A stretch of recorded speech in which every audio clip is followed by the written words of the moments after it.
Hey y'all, it's What If here with the final video of 2024, a good year. Made a bunch of videos, met a lot of people, got a semi-active Discord server, and well, the original plan for the final video was to do a clips of 2024, but I don't know what I wanted to choose. So instead, I'm doing a top 10 games since I haven't done that in like 2 years. It's crazy. And yeah, and I was doing this, and the old one's Doogie, but doing this like game, like trying to find the games up to number 5 and 6. I had my list set, and then it's like after those numbers, I'm like, what other games do I really play? So I just went with games I really enjoy playing the most, which is pretty much games I still play a lot, but just not as much as up 6 and above. So yeah, just saying that ahead of time. Anyways, let's get into the honorable mention. He killed Kitty! You bastard! Was that the bite of 87? So this spot goes to FNAF. I hate to do it because FNAF started the channel, but I haven't played FNAF as much. I did that one stream with Security Breach. I did that one gameplay video with FNAF 1, but other than that, I haven't done really much of FNAF other than actually no, I haven't even bought a figure, I think, this year. I don't think so. Anyways, that's going to change next year. I am going to make a remake of Ignited Freddy and some other Ignited animatronics. But I'm just saying, I have not made really anything FNAF related this year. Even the mascot, Drippy the little bit, disappeared. Anyways, yeah, there's not much else to say. Let's get into the actual number 10. Let's go, robot. Ready, Grandpa. Up at number 10 is the newest game I got back into recently, and that is Injustice. Fun fighting game. I just like it a lot. Brings back a lot of memories. I may even stream it sometime. I prefer this as my fighting game at the moment, but I did buy Mortal Kombat 1 on sale recently, so maybe that will change once I play it. But I love the character design of like the characters in the game, and I prefer it overall over the second game. Like the combat, it's just your average fighting game, but the maps are great. Story's alright. Actually, story is really alright. The costume designs are awesome, like the alternate outfits. Oh, what else can I say about this game? Because I only just got back into it recently because I bought it for like $5. And this is including all the DLC. I don't know. The story for Injustice always sucked, by the way. Like, I might stream play that story, like the story. But in general, it just always sucked to me. Like, from what I can remember, it was just your typical DC boring story, I think. They just needed some... Well, it's not even DC. It's just your typical fighting game story. You just need something. And I don't know why fighting games always have story. Like, Mortal Kombat 1 seems to actually have a promising story. But compared to Injustice, I don't see anything. I don't like the way my skin feels on my body. Do you like the way your skin feels on your body? Up at number 9, we have one game I did do one episode on, and never again. But I like to bring it back someday. Cars Razorama, my favorite Cars game out of all the Cars games, honestly, and that's shocking because every single one of my friends, I don't know why I was stuttering there. All my friends know I love Cars 2, so you think, oh, he loves Cars 2, he would love the Cars 2 video game. Sorry about that, but no. Cars 2 video game is pretty fun, but I prefer Cars Razorama. I love the open world. There's a lot of memories from it. The locations are peak, and the memories mostly come from the Wii days of playing. I don't know how I beat that thing on Wii as like an 8-year-old. I think I was 8. I don't remember my age. Anyways, yeah. One thing I want to say, I got a GameCube recently, and I ordered Cars 1 for it. So maybe once I figure out how to set that up with a capture card and stuff, I can gameplay it as a gameplay series. Anyways, let's move on.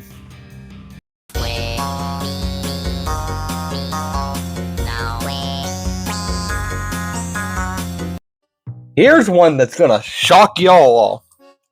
Animal Crossing New Horizons is at number 8. And I'm not even far into it, as you can see in the background. I already effing love this game, and I ain't a fan of these games too much. So me enjoying it is saying a lot, like, actually. I missed the craze when I didn't have a Switch back in 2021, but I did ask for this game for Christmas, and I only played a tiny little bit. And the gameplay footage you see is the second time I ever played this game. This will not be a recorded series. I don't know if I'll stream it. This is going to be a game I just continuously play off and offline, like just not on camera. Fun game. I don't really have much else to say for it. It's a nice start to like a little chill game, and yeah, there's not much else to say. Let's move on. This boy's going into up. No, please don't! Up at number 7, we have Kirby and the Forgotten Land. Now, I remember earlier this year searching for this game, then took a break, and then randomly finding it and rejoicing as I could play this game. I've been waiting to play this and trying it after Star Alliance, which is a really good one, but it's not on this list. And this one was not a letdown. As the first actual 3D Kirby game, like full-on 3D adventure, this is just peak in general of Kirby. And I don't know how I haven't beaten it yet, or at least beaten level, because I'm still on level 1. I guess I just didn't complete it, but like I do love this game. Like when I say that, a lot of Switch games aren't fully completed, but I do love them. So yeah, there's not much else to say. Let's get into the next. What? No, I know that sounds bad. Well, I had to grab my other mic because midway through recording the rivals section, yeah, that's number 6, the mic cut out and died. The other one, because my end game wasn't too packed. Anyways, Rival is one of the we're in the regularly played games. I should have said that too.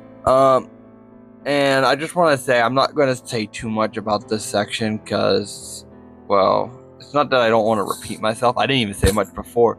It's literally just because I'm planning to do a commentary video on the commentary channel about this. So, but I do love the gameplay. I love playing with friends. I love how I don't feel like I have to be forced to play like heals. Like in Overwatch, I felt like I had, like if I chose heals, you're stuck with heals that game. That's just how I feel. But this one, I can just go back and like say if I'm playing Mantis, because that's who I usually main, and I select, I don't know, Star-Lord. Someone will go back usually and switch to like Jeff or something. So that's nice. Although my mains, if you want to know, if you gotta know, are Luna, Mantis, well no, in this order, Mantis, Star-Lord, then Luna. But yeah. You know how long I've been waiting for this? Woo, I'm about to make a name for myself here. I don't think you guys walk away from this. You just make sure people know what happened here today. And then here we go with the other re-recorded section. The Lego game is at number 5, and that's Lego Marvel Super 1, to be specific. I love all the Lego Marvel games, but the first one just fits the goofy vibe that they always have with these games. I love the classic look at the skins, like not skins, but the characters in general, just because they look honestly somehow a lot better than more modern Lego figures in my opinion. I take that as a hot take, but yeah, I do love how like this is like the only Lego game that has my boy Gambit, who is my favorite Marvel character. The only thing I don't get is for X-Men, they didn't put Rogue, but they put Gambit. You gotta have Gambit and Rogue. Anyways, this is the only Lego game you can also have all the X-Men, Fantastic Four, well not all the You can have X-Men, Fantastic Four, and the Avengers in the own game, because the other two games don't include all of them for some reason. Other than that, not much else to say. Let's move on. You just got coconut mauled. Share this with all your friends to totally coconut maul them. Alright, we got another short section. Well, actually, most of these last ones are short, because I'm trying not to make the video super big. I've been trying to keep it short. Sorry if I couldn't the whole time. I'm just trying to keep it short, because there's 10, well, technically 11 games I'm talking about. Anyways, up at number 4, we have, I said it earlier, but it should be given now, Mario Kart 8 Deluxe, or Mario Kart 8 in general, if you want to talk about that, but we're talking about the 8 Deluxe version here. Beautiful game, even with the DLCs. Kinda iffy graphic, it's still a beautiful game. I'm not going to talk too much about like any of the tracks specifically, because, well, I do love the Squeaky Squeak Sprint and DS TikTok Clock. DS TikTok Clock is always been my favorite. But I'm not talking too much about it because I'm still trying to work on the 800 sub special, ranking every track in Mario Kart 8 Deluxe. But in the meantime, until I get my Double Dash game, I will be doing I got a GameCube, so I did mention that earlier in the video. I have Double Dash ordered. It was pricey.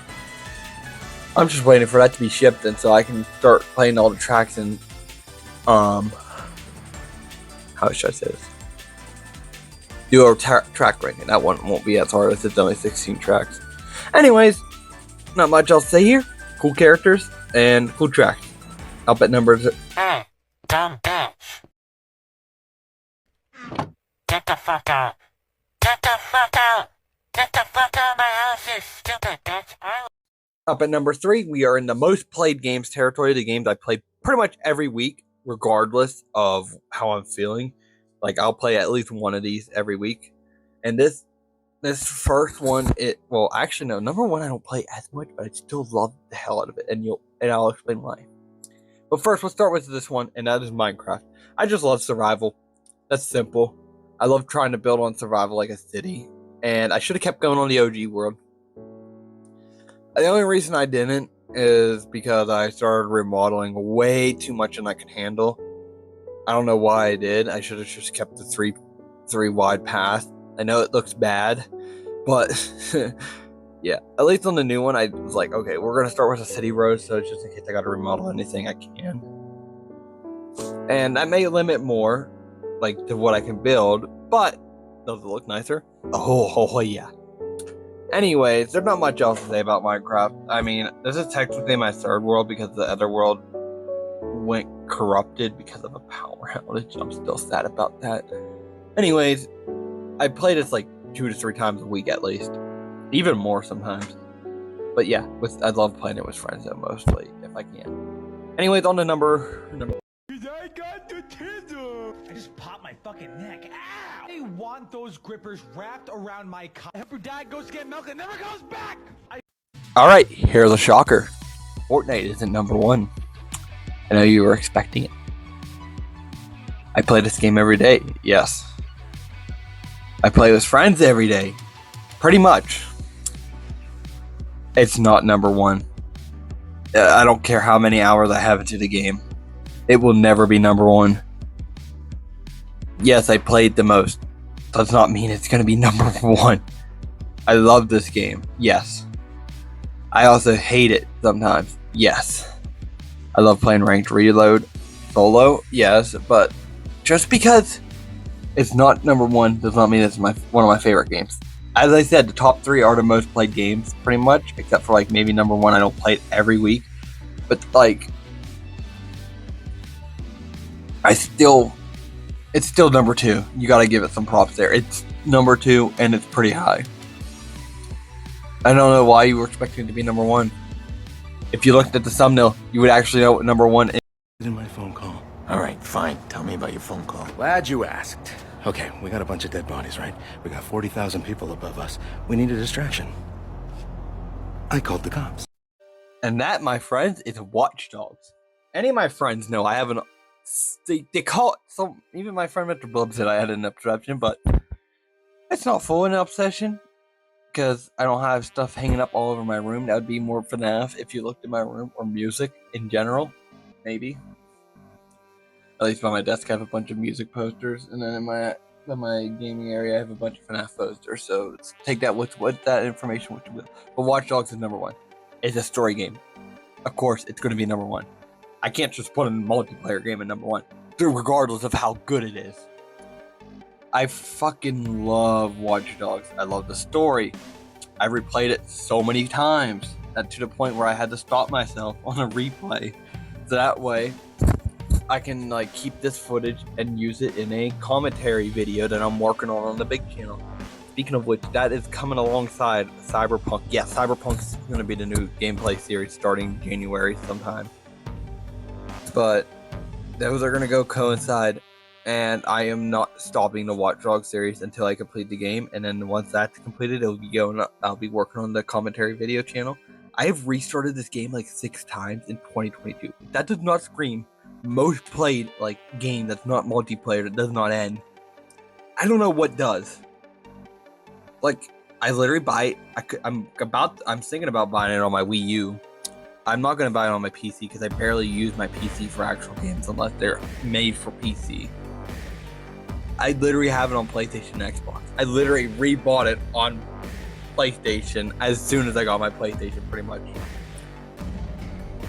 Like, I don't know. Does that not scream favorite game if I'm like willing to replay it multiple times and buy it on every platform, pretty much? If I can. No, I don't know what does.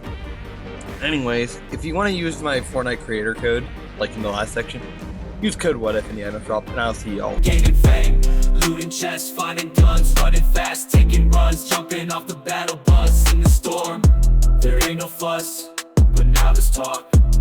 Rumors flying, people saying Fortnite's dying. But I'm still here playing strong, singing my tune all night long.